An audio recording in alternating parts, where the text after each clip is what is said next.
اندھی محبت سے اندھی نفرت جنم لیتی ہے۔ اگر یہ نفرت سیاسی کاروبار میں تبدیل ہو جائے تو اس کا نتیجہ قتل و غارت کی صورت میں نکلتا ہے۔ نفرت کی سیاست کے یہ نتائج دنیا کے مختلف ممالک میں نظر آ رہے ہیں۔ 13 جولائی 2024 کو امریکہ کے ایک شہر بٹلر میں سابق صدر ڈونلڈ ٹرمپ پر کیا جانے والا قاتلانہ حملہ اسی نفرت کا نتیجہ ہے، جس کی لپیٹ میں آج دنیا کی سپر پاور بھی آ چکی ہے۔ خوش قسمتی سے رائفل کی گولی ٹرمپ کے کان کو چھو کر نکل گئی۔ حملے کے بعد ٹرمپ نے اپنے اوسان بہا رکھے خون آلود چہرے کے ساتھ انہوں نے مکے لہرائے اور فائٹ کہتے ہوئے ہسپتال چلے گئے۔ اس حملے کے فوراً بعد بہت سے پاکستانیوں نے ٹرمپ کا عمران خان کے ساتھ موازنہ شروع کر دیا، کیونکہ 3 نومبر کو پاکستان کے ایک شہر وزیر آباد میں ایک ریلی کے دوران 2022 عمران خان پر بھی قاتلانہ حملہ ہوا تھا۔ عمران خان اس حملے میں شدید زخمی ہوئے تھے، لیکن انہوں نے بھی حملے کے بعد بہت جرأت کا مظاہرہ کیا تھا۔ ٹرمپ اور عمران خان میں مماثلت تلاش کرنے کا سلسلہ 13 جولائی کے قاتلانہ حملے کے بعد شروع نہیں ہوا۔ یہ سلسلہ تو ٹرمپ عمران خان کے اقتدار میں آنے سے بہت پہلے شروع ہو گیا تھا، اور مماثلت تلاش کرنے والوں کا مقصد دونوں کی تعریف نہیں بلکہ دونوں پر طنز کے تیر برسانا تھا۔ حیرت انگیز طور پر ٹرمپ پر حملے میں ان کا ایک حامی جان سے چلا گیا، اور عمران خان پر حملے میں بھی ان کا ایک حامی قربان ہوا تھا۔ پاکستان میں عمران خان کے ٹرمپ سے موازنے کا سلسلہ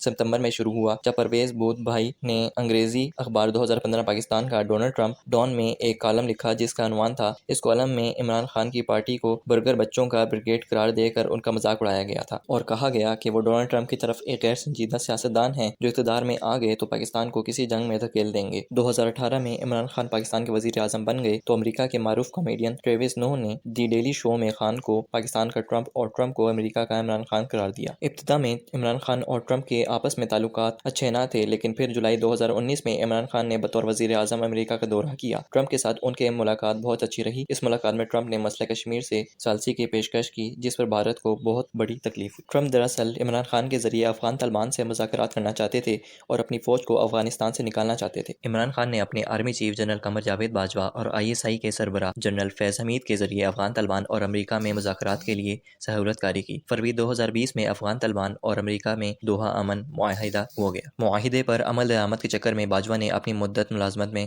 توسیع حاصل کر لی اور منتخب حکومت کے خلاف سازشوں کا ایک سلسلہ شروع کیا، جس کی مکمل تفصیلات آج تک عمران خان کے سینے میں دفن ہیں۔ مجھ جیسے خوش گستاخوں نے باجوہ کو دی جانے والی توسیع پر تنقید کی تو تحریک انصاف کے ساتھ ساتھ مسلم لیگ نون کی جمہوریت پسندوں سے بھی گالیاں کھائیں، کیونکہ جناب نواز شریف اور عمران خان سمیت جناب آصف علی زرداری ہر قیمت پر باجوہ کو توسیع دینا چاہتے تھے۔ مارچ 22 میں عمران خان کے خلاف تحریک عدم اعتماد لائی گئی تو پرویز بود بھائی نے ڈان میں ایک اور کالم لکھا جو ان کے 7 سال پرانے کالم کا تسلسل تھا۔ پاکستان کے ڈونلڈ ٹرمپ کے بارے میں کالم کی دوسری قسط پر ٹرمپ اور خان پر یو ٹرن لینے اور غلط بیانی کرنے کے الزامات لگائے گئے۔ پھر امریکی اور پاکستانی اخبارات میں عمران خان کو طالبان خان اور ٹرمپ کو ٹرمپ خان کہا جانے لگا۔ ٹرمپ نے 2 دفعہ مواخذے کے تحریک کا سامنا کیا تھا اور دونوں دفعہ بچ گئے تھے۔ عمران خان نے تحریک عدم اعتماد سے بچنے کے لیے قومی اسمبلی توڑ دی تھی، لیکن سپریم کورٹ نے اسمبلی بحال کر دی اور خان صاحب تحریک عدم اعتماد کے ذریعے فارغ ہو گئے۔ ٹرمپ کی عمر سال اور عمران خان کی عمر 72 سال ہے، لیکن دونوں کو 78 نوجوانوں کی زیادہ حمایت حاصل ہے، کیونکہ نوجوان ان دونوں کو غیر روایتی سیاستدان سمجھتے ہیں۔ نوجوانوں کو اس بات سے کوئی غرض نہیں کہ ٹرمپ نے 3 شادیاں کی اور عمران خان نے بھی 3 شادیاں کی۔ نوجوانوں کو یہ پرواہ بھی نہیں کہ 2014 میں خان کے حامیوں نے پارلیمنٹ ہاؤس اسلام آباد پر اور 2021 میں ٹرمپ کے حامیوں نے واشنگٹن پر کانگریس کے عمارت پر حملہ کیا۔ نوجوان سمجھتے ہیں کہ عمران خان اور ٹرمپ دونوں کے خلاف پرانے روایتی سیاستدانوں نے گٹھ جوڑ کر رکھا ہے۔ دونوں کے ساتھ دھاندلی ہوئی اور یہ دونوں اپنے اندھے پیروکاروں کی ضد بن چکے ہیں۔ غور کیا جائے تو ٹرمپ اور عمران خان کے اصل طاقت ان کے مخالفین کی غلطیاں اور ناقص کارکردگی ہے۔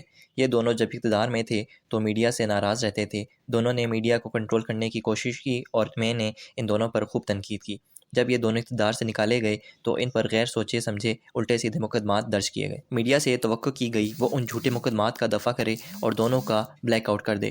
آزاد میڈیا کبھی جھوٹے مقدمات اور سینسرشپ کی حمایت نہیں کر سکتا، لہٰذا وہی صحافی جو پہلے ٹرمپ اور عمران خان پر تنقید کرتے تھے، انہوں نے ان دونوں کے ساتھ ہونے والے ناروا سلوک پر تنقید شروع کر دی۔ وہ جج صاحبان جن پر ماضی میں ٹرمپ اور عمران خان کے حامی تنقید کرتے تھے، انہی ججوں نے ان دونوں رہنماؤں کو ریلیف دینا شروع کر دیا۔